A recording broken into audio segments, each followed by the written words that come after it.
Jadi di kerelawanan ini juga sebuah pengabdian dan yang lainnya itu datang dengan sendirinya kemudian terus dan tujuannya itu yang saya juga tekankan ke teman-teman yang juga ini harus kita harus lebih dari sekedar charity.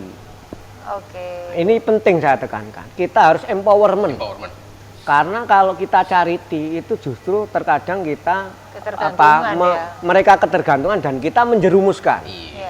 Di beberapa tempat saya dari beberapa jaringan relawan ada keluhan akhirnya dijadikan mereka sendiri mengobjekkan sendiri orang itu tidak pernah menjadi kampung yang mandiri.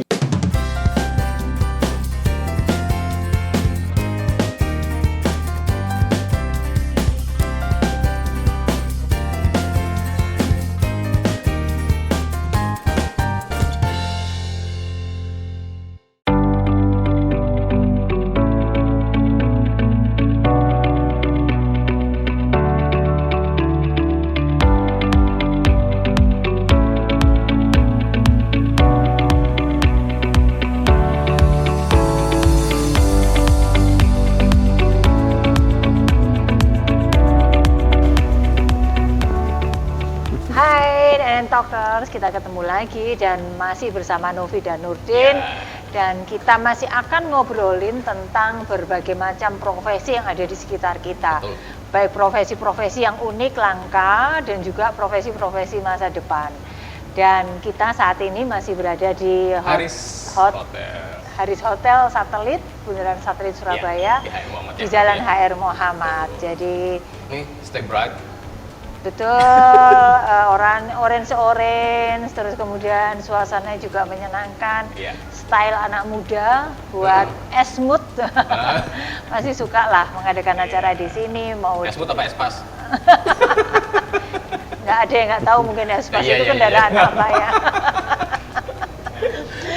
Oke, jadi kita akan ngobrolin tentang sebuah profesi atau semacam pengabdian, panggilan profesi gitu. Pengabdian? Ya, profesi pengabdian dari seorang Radian Djadid gitu. Jadi kita ketemu Mas Djadid, apa kabar? Baik, sehat. Ini tadi habis dari Surabaya ke Bangkalan, balik lagi Surabaya ya. Karena Surabaya ya. Karena masih definitif masih koordinator relawan pendamping di Rumah Sakit Lapangan. Rumah Sakit Lapangan COVID di Bangkalan ya.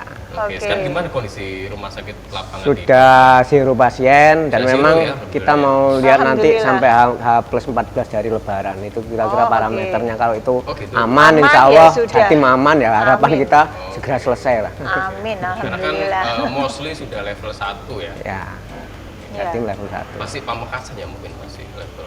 Ya kalau yang lokalnya Madura memang agak dibandingkan yang lainnya. Tapi yang lainnya sudah secara umum Jatim sudah level 1 yang kita semuanya Indonesia sudah lumayan itulah. Terakhir sudah kita start endemi ya, berarti sudah segera selesai.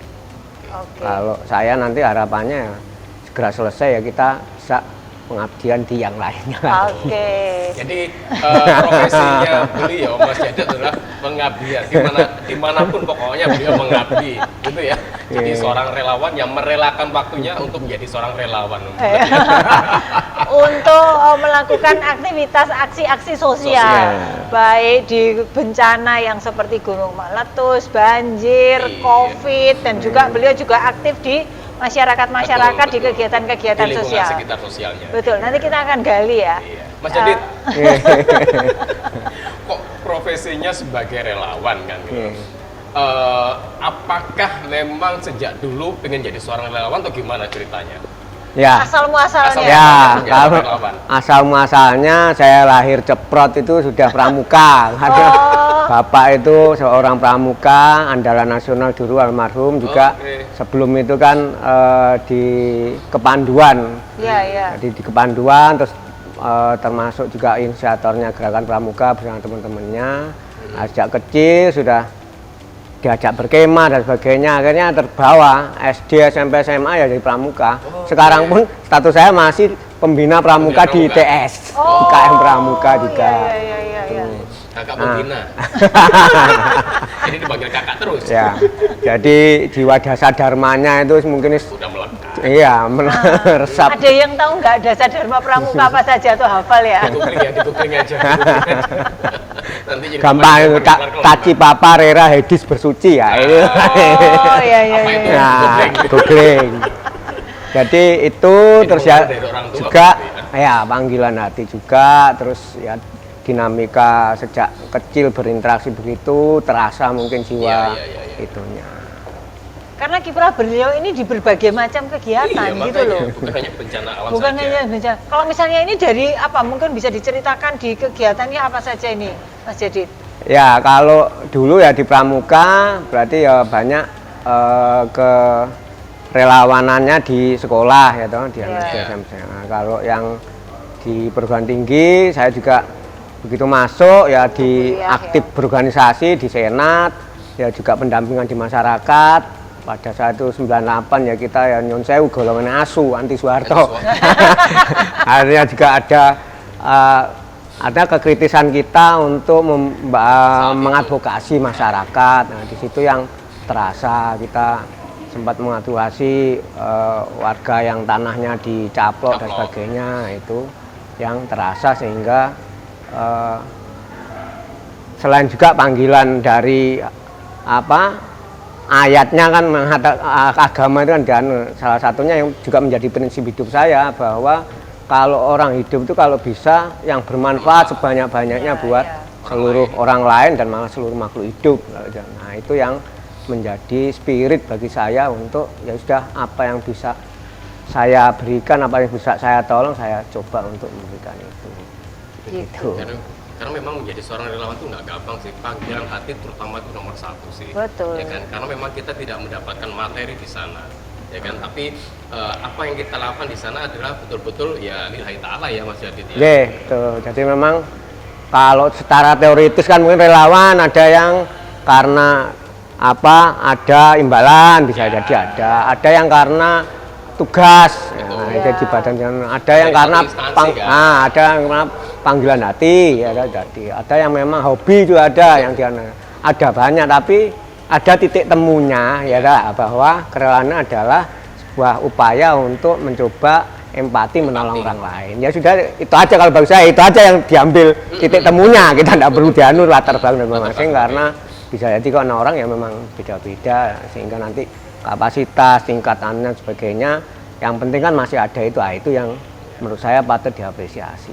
Iya, aktivitasnya Mas Jadid ini kan mulai dari dari pendidikan gitu ya, ngurusi PAUD, lansia, terus posyandu balita. Iya, balita, terus ada yang untuk lingkungan nanam penghargaan, dapat penghargaan macam-macam. Nah, itu mungkin bisa diceritakan ini aktivitasnya yang dilakukan, artinya kan menginisiasi sesuatu, tantangan-tantangannya kayak gitu. Ya, jadi awalnya kan saya itu kuliah sama istri saya sama-sama angkatan 93 ya. Di ITS di ITS ya, dua-duanya ITS, saya Poltek Elektro, istri saya matematika. Setelah itu ya jadi kontraktor, ngontrak terus, tinggal di sekitar seputaran Surabaya, sampai istri ayo jangan ngontrak, coba cari kreditan rumah dan sebagainya. Tahun 2008 kita akhirnya kredit rumah lah untuk di kawasan Surabaya Timur gitu. Habis itu ya kita langsung naluriannya eman-eman, rumah yang harganya ratusan juta, kredit 15 tahun dan sebagainya, kalau cuma nganggur aja kita dedikasikan untuk masyarakat, yaitu jiwa aktivisnya muncul terus, masih muncul. Jadi akhirnya rumahnya mau direlakan untuk kegiatan masyarakat. Ya, sekarang rumah saya itu buka 24 jam, aktivitas apa saja silakan. Yang didedikasikan. Nah, jadi habis itu udah kita tinggal di situ, ansosnya jalan, analisa sosialnya apa, permasalahan yang nah, tetap di daerah pinggiran itu adalah permasalahan kemiskinan, tingkat pendidikan yang rendah dan sebagainya. Itu yang akhirnya coba kita masuk di situ. Ansos itu bukan antisosial ya? Iya, analisa sosial, betul. Jadi kalau ansos itu antisosial. Iya, kalau yang anak gerakan sudah paham, tapi kalau yang umum mungkin jadi analisa sosial, kita melihat nah ini apa, problemnya apa, terus kita mencoba untuk memberikan solusi. Terutama juga selain kemiskinan kesehatan, saya melihat nek gak durung arepe mati durung nang puskesmas ini apa yang dianu. Nah, melalui itu akhirnya kita menginisiasi awal adalah posyandu lansia. Posyandu untuk balita juga balita ada sendiri, posyandu lansia ada sendiri. Nah, itu yang dianu untuk menumbuhkan siapa yang kita gandeng, kita rangkul. Ya paling mudah adalah orang-orang sekitar.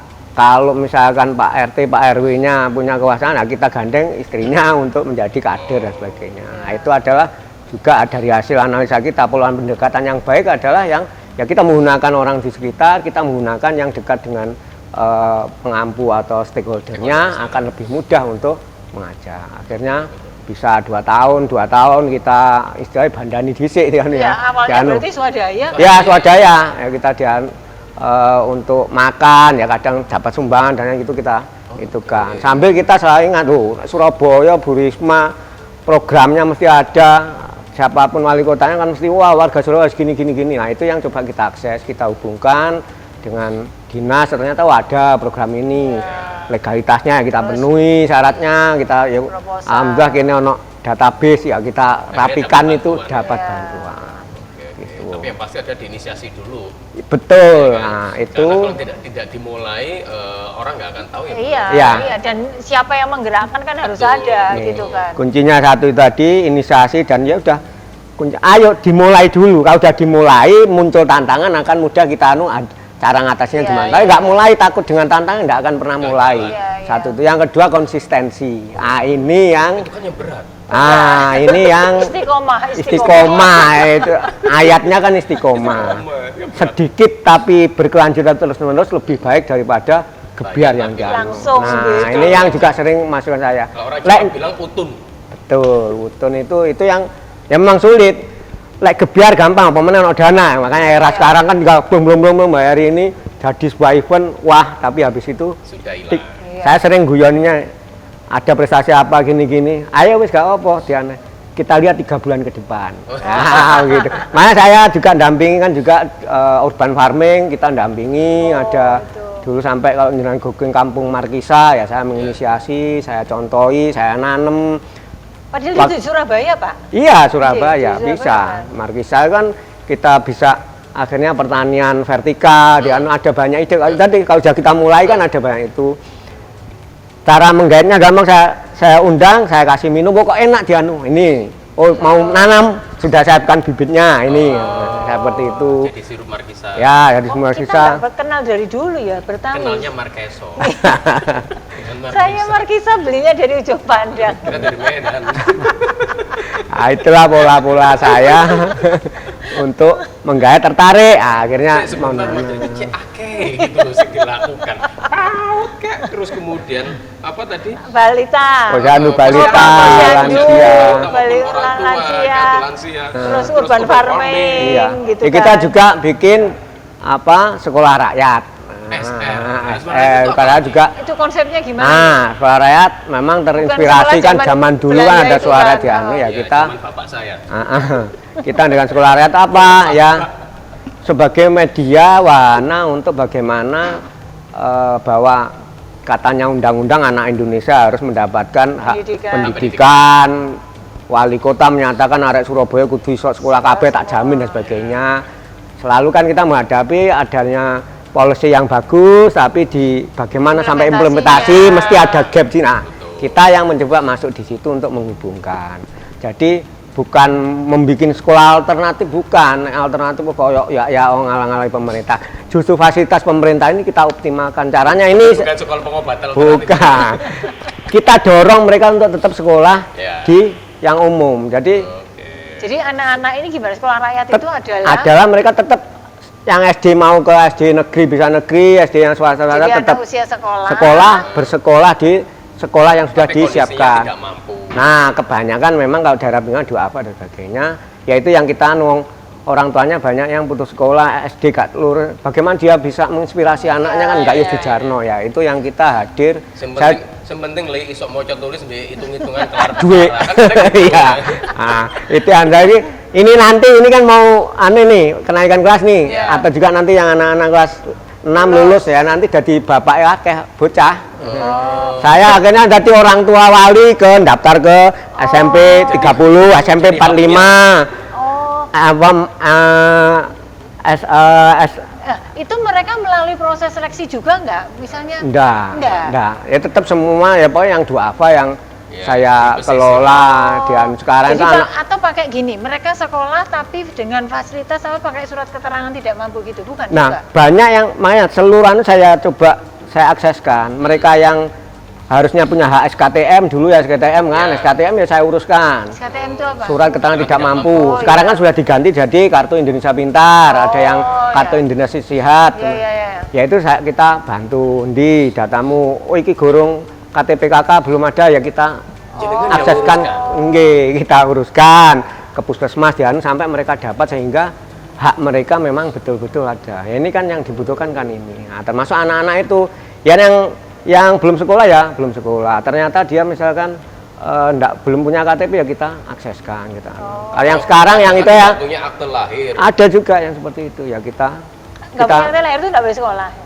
Nah itu kan kadang kendala administratif itu ya memang ada betulnya supaya tepat sasaran sebagainya. Tapi kendalanya kan belum match. Ini kan belum merasa sebagai sebuah kebutuhan. Ada kelompok masyarakat yang nah itu yang tidak kita teredukasi. dorong. Jadi Karena kita kadang, betul ada masyarakat yang mereka tidak paham fungsi dari akte lahir itu Iya, apa. iya. apalagi sekarang ini kan KTP itu udah password kemana-mana. Ini yang sering saya dampingi.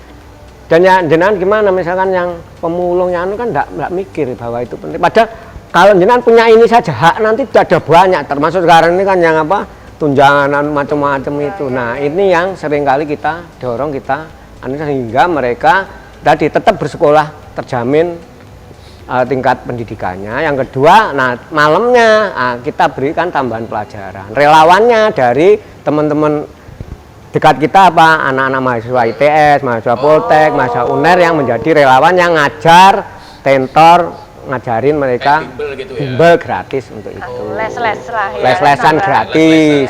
Dulunya awalnya Beneran bukan les-lesan. 5 saya masih ingat 5 April 2012 itu dianunya. Itu Mulainya jadi anak-anak dulu saya pemandu LKMM di kampus, terus sering jadi pembicara, diundang pemandu-pemandu LKMM yang ini 5 orang ini, wah ini ya membantu saya, kita dirikan sekolah rakyat di sana. Oke. Sebenarnya bisa dijadikan program KKN kan? Sekarang ini jadi kalau sekarang sekolah rakyat tempat kami sering jadi jujukan untuk anak-anak KKN UNER, UNMUH sering sekarang. Dan selalu dapat apel, saya kasih tema-tema terus yang menantang anak FK. Ini masalah seks bebas, ini masalah TBC, ini kan. Jadi konsep kami sekolah rakyat adalah semua bersekolah, semua adalah guru. Ke teman-teman relawan saya tidak bisa membayari kamu seperti tentor yang sekali datang untuk 50-100 ribu. Tapi saya bisa memberikan pengalaman hidup bagi kamu besok mesti juga akan menikah, punya anak, bagaimana menangani karakteristik anak yang macam-macam. Apalagi kalau anak-anak gini nyuwun saya mesti nakal-nakal butane, karena pada dasarnya sing gawe ning gepuki ya berarti di rumah sering digepuki. Yang tidak mencari perhatian berarti anak kurang perhatian. Nah, itu yang mereka akhirnya senang. Oh, nggih, Pak. Terima kasih Diana. Berarti sekaligus juga secara tidak langsung mencetak kader relawan-relawan baru. Kan? Nggih, ya itu yang saya harapkan.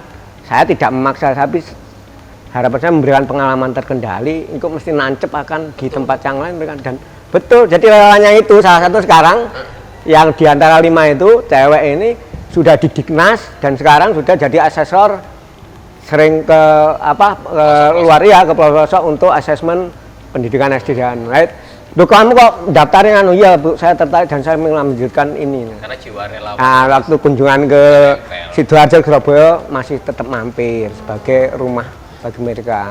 Wah, itu yang di kemasyarakatan. Ya, saya di menurut bencana. Yang di bencana ini bencana apa aja? Yang di bencana teman-teman kalau ITS itu kumpulnya anak-anak aktivis kan di kantin ITS. Sampai ada istilah PKI penghuni kantin ITS ya, bukan partai komunis. Ya, ngumpulnya di situ dari banyak spektrum ya. Betul. Walaupun yang kelompok Cipayung, HMI, Gemeni, dia ini naik ngumpul nang kantin jadi anak kantin. Sudah lulus di ada kemenjangan, saya masih ingat betul waktu di Aceh, ya udah teman-teman berangkat. Tsunami Aceh. Itu yang menjadi embrio. Oh, di antara sekian ini juga ada yang peduli terhadap kebencanaan. Nah, akhirnya itu yang terus kemudian ada gempa yang di sebelum Palu, gempa di mana? Nah, itu yang juga anak-anak turun juga ke sana. Itu yang akhirnya ya wis digawe lah dianu cek ketok resmi kita dirikan task force kemanusiaan Kantin ITS. Nah, di situ ya saya didaulat terus kon ketuane wis perintah tak jalankan. Nah, sama terus bagaimana kalau kebencanaan biasanya ada banjir ada kan mesti geruduk-geruduk udah banyak nih, mesti Indomie, pakaian bekas ya. Kita bisa jadi informan. Nah, kalau kita menjadi semacam itu toh eman, kita ada sentuhan harusnya kita katanya anak teknik sentuhan teknologi dan sebagainya itu nanti yang menjadi ciri khas. Jadi waktu ada pemerintah dengan Huntara kita juga mengassessment, kita bikinkan, kita risetkan dulu, ya, kita juga bikin namanya rumah tumbuh Lombok. Nah, rumah tumbuh Lombok. Oh, ya, itu jadi Lombok. Lombok itu yang secara resmi task force sudah ada namanya itu. Dan sama kita sentuhan, jadi kita desainkan bahwa ternyata tidak perlu dibangunkan yang baru, mereka sudah punya pondasi, ya ini yang kita anukan kembali, kita bangun kembali. Bahan bakunya yang masih bisa direcycle. Jadi ada banyak sentuhan terobosan-terobosan yang akhirnya dengan 10 juta bisa jadi rumah betulan. Loh kok bisa Pak Dian? Lah iya karena kita ke sana sama ansos dulu. Yang bangun siapa? Keluarga mereka, koyo arisan dan sebagainya. Nah, ini yang coba kita kasihkan masukan ke pemerintah. Ya, program-program itu banyak bagus, tapi kalau kita bisa partisipasi masyarakat akan lebih bagus. Dan mereka merasa memiliki karena aku sih bangun ya kita. Dan melibatkan korban seakan mereka bukan jadi korban. Mereka jadi korban bencana tapi ikut juga serta membangun daerahnya juga gitu sih. Betul, jadi rasa memilikinya ada, keterlibatannya saya ini bukan korban, bukan objek, tapi saya subjek. Jadi subjek. Nah, gitu sih. itu yang kita akhirnya diapresiasi, oh bagus ya. Nah, itu kebencanaan itu termasuk itu COVID ya. Wah, ini sama. bencananya panjang ini. Nah, bencana panjang begini awal, jadi task force pada saat itu gubernur sudah bulan Maret ada COVID ya toh, 9 Maret terus gubernur Dian ayo coba Dian dari Dinas Kesehatan, dari BPBD, dari Rumah Sakit Terapung sama lagi mereka berkumpul mau mendesain rumah sakit yang kemudian rumah sakit lapangan Indrapura itu. Itu pertengahan Mei kami pada saat itu juga ketemunya adalah saya lagi mengadakan pendampingan desa tanggap COVID. Jadi kita sudah langsung bikinkan di Gresik, di Jebeng Gresik, membutuhkan pembicara. Nah, ketemulah dengan Dokter Agus ini. Loh Mas, aku ya lagi garap rumah sakit, saya diundang ke sana. Terus saya memberikan masukan tentang bahwa COVID ini penanganannya tidak hanya dari sisi medis, non medis ini sangat penting. Stigma masyarakat, bagaimana keluarga yang ditinggal pada saat mereka dirawat, bagaimana tentang ancaman PHK saat mereka kerja, bagaimana penolakan masyarakat dan sebagainya. Akhirnya Dr. Erwin pada itu belum Kadinkes yang sekarang ya, beliau masih di Rumah Sakit Sutomo. Ternyata loh ini bagus langsung loh. Saya kok di ACC. Iya saya pengalaman di AIDS itu juga gitu, butuh relawan yang begini. Nah, itulah keterlibatan kami, diakomodir, sudah siapkan 15 orang. Nah, di COVID itu dan betul begitu ada pasien udah rumahnya ada yang ditutup, yang ada yang dan sebagainya, ya kita mengadvokasi dari sisi itu sampai dengan yang pekerjaan dijadikan alasan oleh perusahaan untuk PHK dan sebagainya.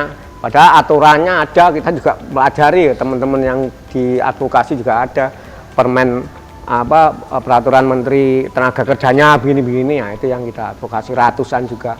Di Rumah Sakit Indrapura itu ada kita nangani 10.000 lebih, 10.076 pasien seperti itu. Dan bukan hanya pasiennya kan? Iya, dan juga keluarganya. Dan juga akhirnya kena COVID juga.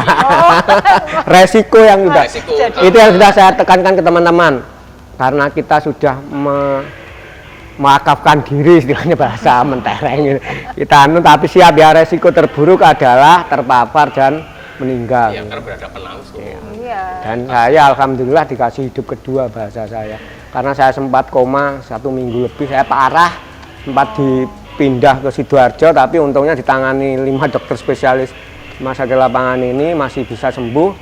Ya berarti alhamdulillah, berarti apa? Gusti Allah, kowe gurung wayang mati, kowe kudu berbakti lagi kowe. Akhirnya dari COVID itu saya Habis itu apa yang kan plasma convalescent. Dulu kan rebutan. Iya, Jangan berapa kali?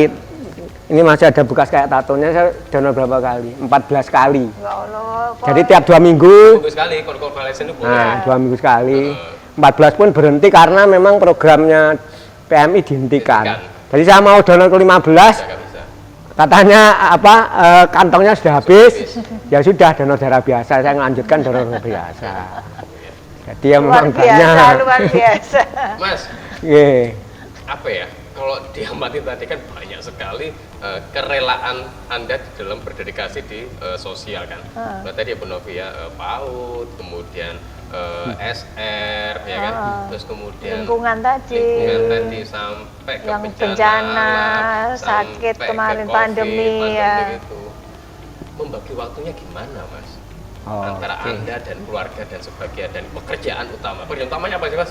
Saya di advertising. Advertising. Jadi di banner, spanduk dan sebagainya, percetakan. Jadi kalau sejak masuk orang tua saya guru biasa, bukan koruptor, anaknya 6. Ya, Bisa kuliah semua. Berarti apa ya? Dulu ya sejak masuk saya harus nyari uang sendiri kan gitu ya. Kalau dulu kan masih OHP itu ya. Ya. Proyektor itu saya komtingnya tak fotokopikan lari ke UNER 15 repis didol selawe repis untuk hidup, bikin banner dan sebagainya itu.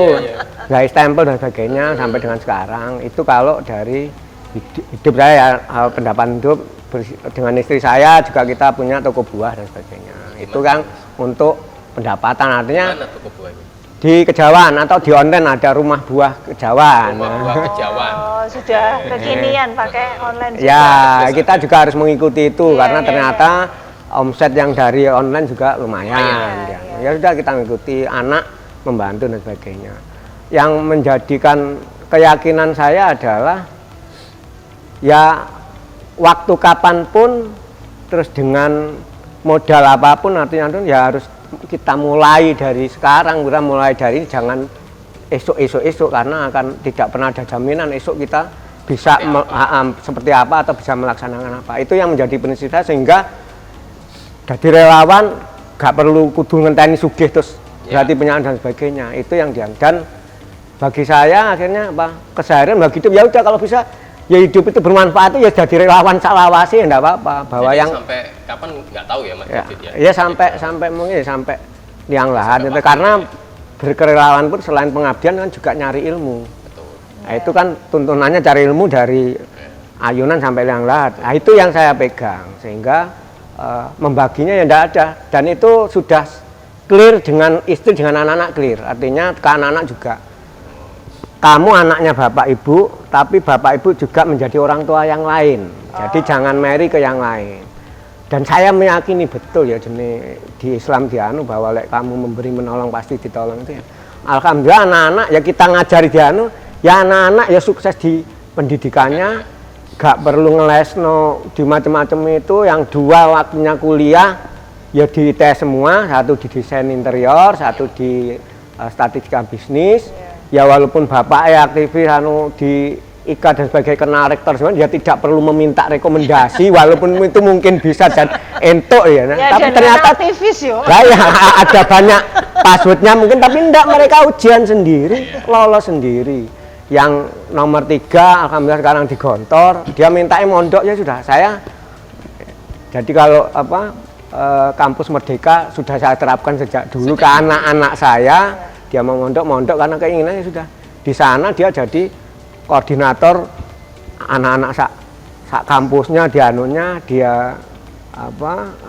pengen hafid, alhamdulillah sudah hafid, ya sudah itu dia. Anak saya 4, jadi 3 ini perempuan, kurang 1 lakinya belum ada, kencrit, nah, laki 1 kelas 3.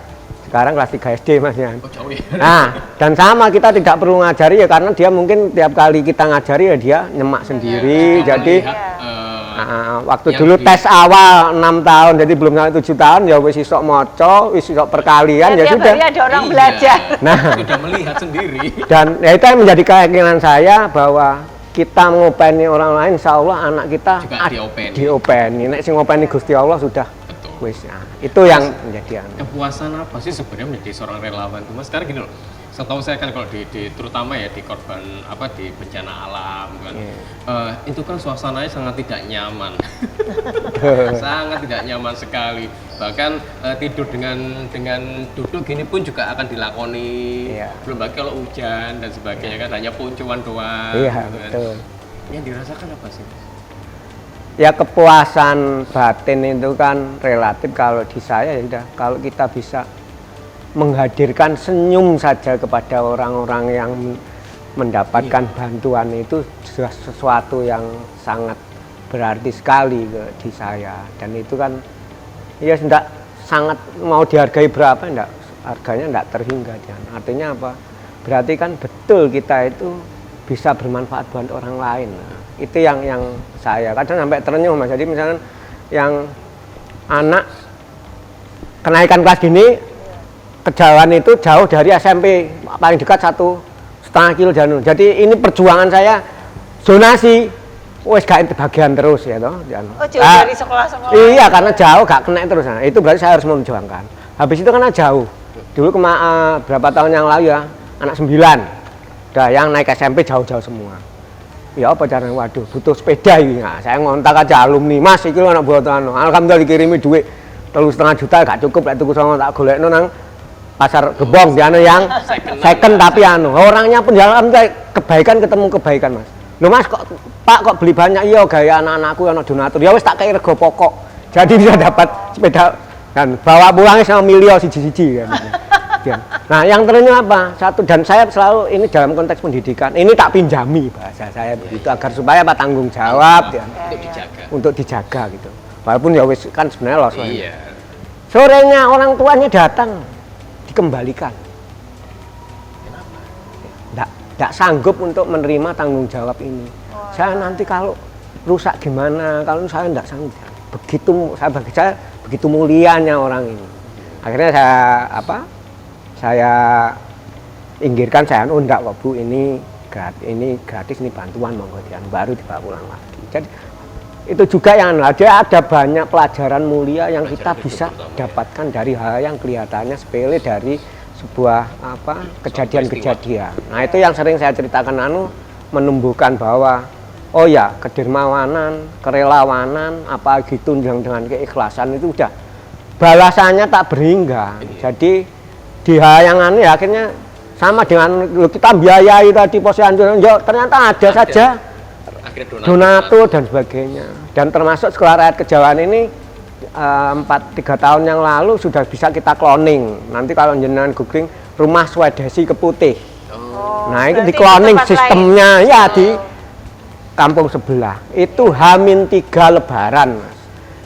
Sejarahnya jadi sudah saya mau pulang sudah ikut yang mudik bareng itu dan naik bis. Teman saya bilang, Dit ikut tanah bebas, nah ini tak kirimi duit. Akhirnya saya ngontak relawan saya yang masih di sini, tolong dibebaskan, bebaskan tanah 4 kali 10, habis itu nganggur, saya guru anak mana. Orang kampungnya ngompe-ngompe, ayo segera diresiki dhewe dikabari tok Mas iki tak resiki ya dia. Loh, ya apa guru anak dia. Saya sharekan ke teman-teman, akhirnya Dit aku nyumbang lantai, aku nyumbang pasang listriknya, aku nyumbang tandonnya. 2 minggu selesai menjadi sebuah rumah itu rumah Swedesi itu dan diresmikan yang ngontak-ngontak saja ya karena teman-teman banyak Pak Cuk Sukiyadi almarhum yang kena COVID saya dampingi itu saya WA saja datang ternyata lurahnya itu tadi kebaikan lurahnya itu ternyata muridnya Pak Cuk wah ini saya bantu habis itu ya akhirnya di situ ya posyandulan balitanya posyandunya dan sebagainya ya semesta membantu aja. Itu yang juga menambah keyakinan saya bahwa inilah seperti ini yang mendorong untuk terus kamu jangan mungkin ya tugasmu dan kita banyak mendapatkan pembelajaran hidup sih sebenarnya kalau di suatu tempat bencana itu ya. Iya. Dan kita dengar Bapak dapat Mas Jadi dapat banyak penghargaan nih dari wali kota lah sampai juga diundang presiden. Wah, enggak perlu lah. Bagi saya berterima kasih nggih. Saya berterima kasih atas apresiasi ya kalau Bu Wali Kota pernah dari Bu Gubernur, dari Pak Menteri Terawan dan di Kerelawan kita juga pernah diundang Pak Jokowi ke istana dan sebagainya. Tapi bagi saya itu bukan tujuan. Artinya justru seringkali ke siapapun saya ke teman-teman gitu. Waktu penghargaan dari Pak Terawan, dari Bu Gubernur, koordinator relawan, ya ini hanya simbolis ke saya. Ini sebenarnya penghargaan ke teman-teman. Karena tanpa teman-teman saya bukan apa-apa. Selalu saya rilis seperti itu. Jadi juga saya harapkan itu yang menjadi dorongan, menjadi apresiasi ke teman-teman untuk lebih. Jadi jangan terus selesai sampai di situ. Dan situ enaknya Mas, kalau relawan itu kan kita tidak ada tendensi apa-apa kecuali itu ya. Jadi termasuk di rumah sakit lapangan Indrapura dulu, hari Minggu Pak Terawan datang, ya kita satu meja, dokter-dokter mudanya tidak berani ngomong karena ya saya yang ngomong, dokter ini teman-teman ini mohon diapresiasi, ini sudah yang lainnya pada tidak jadi relawan ini mempertaruhkan nyawa, jiwa, jadi relawan ini mohon lu apa yang bisa dianu ya ini kan habis ini mungkin bisa dianu dokter spesialis. Oh iya silakan, nanti ada asistennya menteri anu nih nanti yang anu apa LPDP dianu tolong dibantu. Oh siapa aja. Kalau ndak 9, 13 akhirnya relawan dokter itu Sekolah bisa lagi. sekolah spesialis. Alhamdulillah saya gitu. Jadi memang saya akan sangat senang bisa menjadi penghubung kebaikan itu. Penanggung jawab rumah sakitnya Pak Laksamana pertama Nalendra juga begitu, digantikan Pak Laksamana Samsul Hadi juga. Ya Mas Jadid apa sih anu? Ya saya mintakan aja rekomnya ya. Ternyata ya wis jaluk piro pokok iso bermanfaat anu ya. Ya itu yang akhirnya menjadikan saya semakin bersemangat di kebencanaan apa nih tadi bisa memunculkan senyum-senyum yang banyak di anu itu kan membahagiakan orang itu kan ternyata tidak hanya dari sekedar uang atau apa, tapi dari sekedar perbuatan, dari apa yang kita lakukan itu bisa. Saya pernah waktu yang di Jogja itu yang gempa tahun 2006 ya. Ke sana sempat ikut nangis sesungguhan hanya gara-gara ada seorang nenek-nenek mendatangi saya, merangkul saya sampai nangis sesungguhan. Ikut nangis lah saya akhirnya. Padahal seumur-umur jadi relawan juga saya tidak pernah nangis, baru itu saya nangis. Ada nenek-nenek yang merangkul dan berterima kasih sampai nangis sesungguhan. Waktu itu Mas Jadid. Jadi itu sih banyak pembelajaran itu ketika kita di sana. Dan Mas Jadid, seandainya nih ada yang pengen jadi seorang relawan, apa sih yang harus dilakukan oleh seorang relawan? Nah, betul Mas. Jadi relawan itu sebenarnya lahannya banyak sekali. Di hampir semua hal kita bisa menjadi relawan. Jadi relawan itu tidak hanya biasanya orang asumsinya kebencanaan ya yang paling kelihatan dia, enggak juga.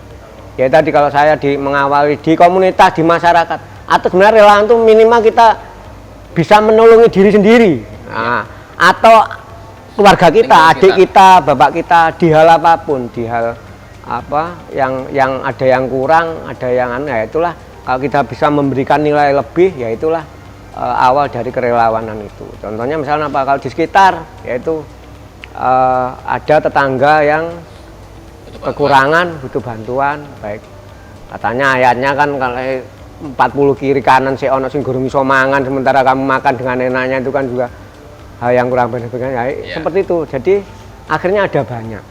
Saya juga mengapa sampai sekarang itu relawan saya masih ada terus pasokan relawan yang ngajar juga sama.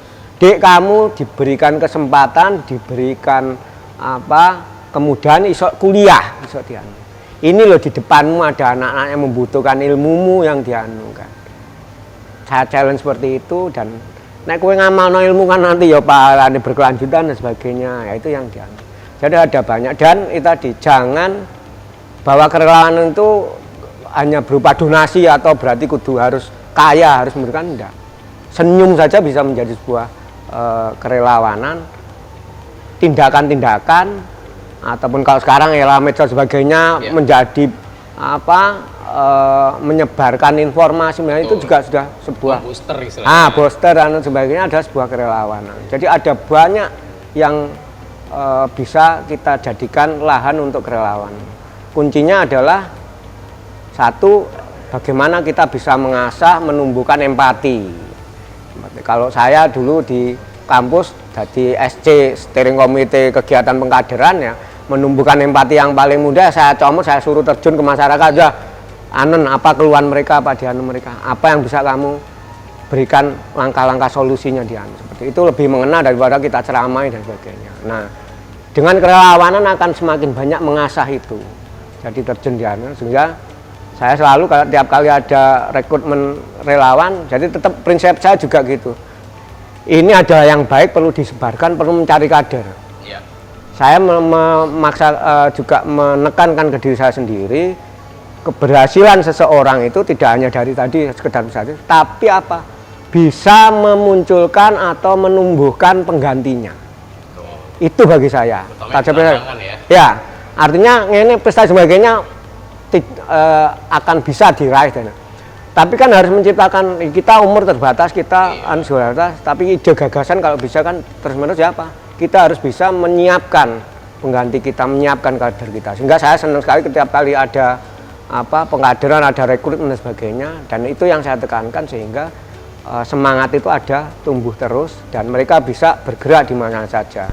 Dan rumah saya ya, saya istilahnya rumah pergerakan, rumah 24 jam. Saya buka kesempatan mereka untuk mau mencari lahan di apa? Di pendidikan ini, mau di pertanian, agro, Madinah ada, mau di UMKM ini pemberdayaan, KSM, Salsabila dan sebagainya ada, mau di advokasi ada dia. Jadi ada di banyak peluang, banyak pintu. Jadi kalau misalnya ada yang pengen belajar menjadi seorang relawan atau pengen beraktivitas sosial di tempatnya Mas Jadi, di mana Mas? Di Kejawan Putih Tambak, ya, Kejawan Putih BMA 33. Googling saja Sekolah Rakyat nanti ketemu diannya. Kalau nomor saya 081 357 086 006. Saya sangat senang terbuka. Terakhir kemarin itu anak Arisada Indodharma BADI Jawa Timur mau sekolah rakyat. Oh ya, nanti tanggal 22. Silakan. Justru malah kalau seperti ini apa? Ini kan sudah ada lahannya nih, sudah dianu, tinggal teman-teman ide gagasan apa kita matchkan, saya sediakan lahannya sak teman-temannya, anaknya. Jadi ada memang enggak, Mas? Kenapa? Ada Instagramnya enggak? Instagramnya belum ada. Kalau Instagram yang relawan COVID ada, tapi kalau sekolah rakyat memang belum. Ya ini saya sama istri generasi jadul. Nah, justru seperti ini challenge. Makanya yang generasi berikutnya itu. Nah, ini challenge ke teman-teman yang mau relawan di sosmed. Saya membuka diri saya gitu kan. Jadi selalu begitu. Jadi tiap kali yang datang, Pak, saya mau. Siap banyak untuk membooster loh. Iya, siap makanya. Termasuk ini saya diundang, saya terima kasih. Nanti akan saya sebarkan ke teman-teman juga dia. Jadi biar teman saya terbuka. Saya pada dasarnya sudah merelakan kamu pengen apa, kalaupun di lahan saya nggak ada, saya punya jaringan yang baik untuk bisa saya salurkan di yang lainnya. Karena saya sekali lagi begitu ada anak datang, Pak, ini sudah modal, bisa. Ini harus diapresiasi bagi saya. Karena kalau ini dibiarkan berdosa saya. Itu yang sering saya pegang. Jadi saya memberikan motivasi ke relawan selalu. Kalian duduk di sini, ngumpul di sini, kalau orang biasa tidak mungkin. Ini sudah orang-orang luar biasa. Ini adalah modal semangat. Ini yang malah modal utama. Sudah rela untuk ke situ. Iya. Kalau nanti wacana sebagainya, googlingan banyak, wis nggak kurang-kurang. Ini yang utama. Nah, saya menyediakan diri semonggo, sampai manfaatkan sama saya gitu kan.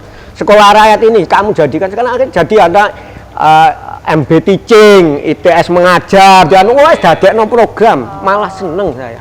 Berarti akan banyak teman ya, saya akan banyak ngopeni golek yang lainnya, gitu. Oke. Mas, menginspirasi sekali ya Bu Novi ya. Betul. Jadi ternyata bahwa menjadi relawan itu juga suatu profesi sebenarnya kan. Gitu. Profesi, karena tadi kita tuh bukan hanya sekedar punya duit terus bagi-bagi, tetapi tadi itu satu keinginan untuk menginisiasi, kemauan untuk kita berkorban. Karena ada tenaga lah, ada tadi analisa sosial segala macam kan, bukan sekedar terus bagi-bagi gitu kan. Ini tadi sehingga kemudian dampaknya itu luar biasa. Luar biasa gitu kan terhadap lingkungan sekitar, baik itu terkait dengan relawan di pendidikan, kemudian di sosial, di kebencanaan, dan Mas Jadid sudah mewakafkan dirinya untuk menjadi seorang relawan. Baik di tadi itu banyak aspeknya tadi diceritakan kan, mulai dari sosial sampai ke bencana, sampai ke COVID pun merelakan diri, sampai nyaris bablas karena sempat koma kan gitu loh. Luar biasa oke. sekali. Ya, ada yang tadi. Jadi menarik begini. Tadi bahwa tujuan dari kerelawanan ini kan tidak sekedar wah ini sok golek pangan atau anu ya, enggak ya. Jadi di kerelawanan ini juga sebuah pengabdian dan yang lainnya itu datang dengan sendirinya kemudian terus dan tujuannya itu yang saya juga tekankan ke teman-teman yang juga ini harus kita harus lebih dari sekedar charity. Oke. Ini penting saya tekankan. Kita harus empowerment. Iya. Ini penting. Karena kalau kita charity itu justru terkadang kita mereka ketergantungan dan kita menjerumuskan. Di beberapa ya kelihatannya memang bagus charity kita ini sebagainya, tapi kita menjerumuskan di beberapa tempat. Saya dari beberapa jaringan relawan ada keluhan akhirnya dijadikan mereka sendiri mengobjekkan sendiri orang itu tidak pernah menjadi kampung yang mandiri, enggak menjadi kampung kumuh terus. Charity malah justru karena ini dari PT ini apa yang diberikan kalau kurang ditolak. Nah ini jangan sampai. Kita kalau bisa harus empower, memberdayakan mereka, menjadikan tadi dari kata sampean subjek. Mereka harus kita dorong, kita fasilitasi menjadi subjek. Betul. Karena kalau mereka sudah menjadi subjek, tugas kita selesai. Nah, kita bisa geser ke yang lainnya. Ini Mas yang di situ. Dan harus rela kita. Betul itu berarti.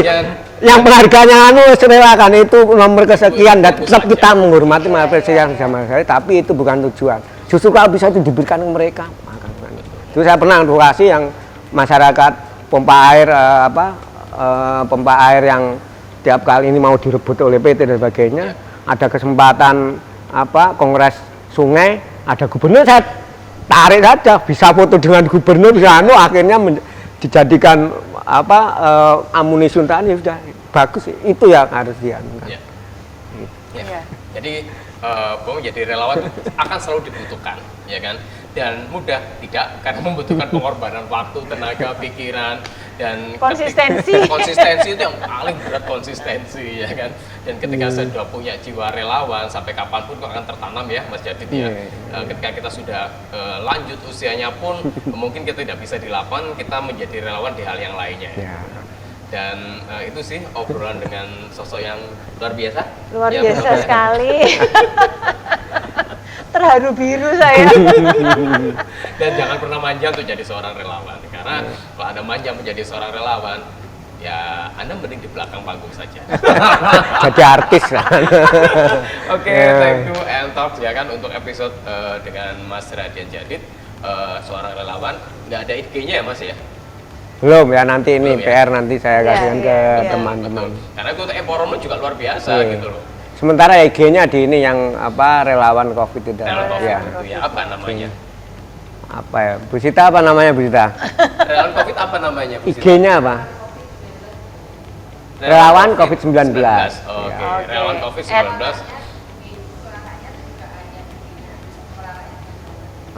Oke, Sekolah Rakyat Kejawan. Kejawan. Untuk IG-nya sekolah ternyata sudah ada.